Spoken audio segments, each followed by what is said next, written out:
દેશના લોકપ્રિય પ્રધાનમંત્રી આદરણીય શ્રી નરેન્દ્રભાઈ મોદીજીના આહવાન પર કાશ્મીરથી લઈને કન્યાકુમારી સુધી હર ઘર તિરંગા અભિયાનનું આયોજન છેલ્લા અનેક વર્ષોથી કરવામાં આવી રહ્યું છે.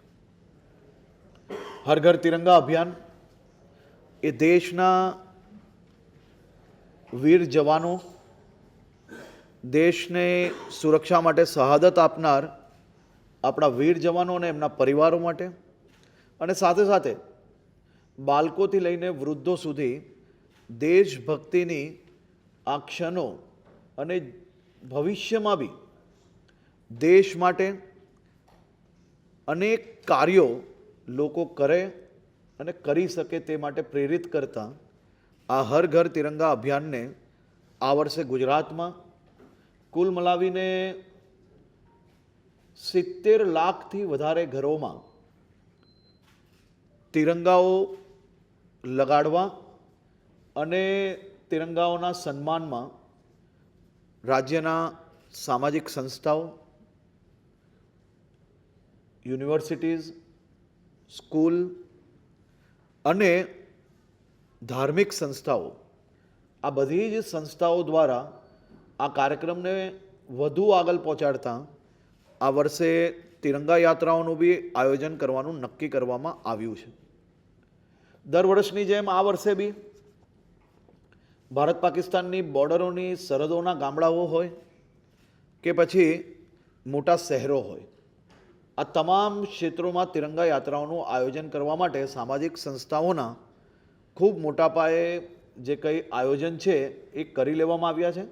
અને જે સંસ્થાઓ દ્વારા કલેક્ટરશ્રી અને પોલીસ કમિશનરશ્રી હોય કે પછી એસપી હોય, બધાને સંપર્ક કરવામાં આવ્યો છે, તેવા 1200થી વધારે તિરંગા યાત્રાઓનું આયોજન માટે તારીખો અને પરમિશન માંગી લેવામાં આવી છે. આ જ દર્શાવે છે કે હર ઘર તિરંગા અને તિરંગા યાત્રાઓ એ રાજ્ય અને દેશભરના લોકોમાં ખૂબ જ મોટું ઉત્સાહનું, દેશભક્તિ માટેનું કેન્દ્ર બન્યું છે. હર ઘર તિરંગા અભિયાનને વધુ આગળ વધારતા આ વર્ષે 10મી તારીખે ગાંધીનગર ખાતે રાજ્યકક્ષાની તિરંગા યાત્રાનું આયોજન કરવામાં આવશે. 11મી તારીખે અમદાવાદ ખાતે આયોજન કરવામાં આવશે. 12મી તારીખે રાજકોટ ખાતે આયોજન કરવામાં આવશે. 14મી તારીખે વડોદરા ખાતે આયોજન કરવામાં આવશે. તે સિવાય રાજ્યના તમામ મંડળોમાં, એટલે કે તાલુકાઓમાં, ગામડાઓમાં અને જિલ્લા કક્ષાએ બી આ આયોજન કરવામાં આવશે. આ વર્ષે દેશભક્તિના આ કાર્યક્રમમાં 10મી તારીખે ગાંધીનગર ખાતે એક તિરંગા કોન્સર્ટનું બી આયોજન કરવામાં આવશે.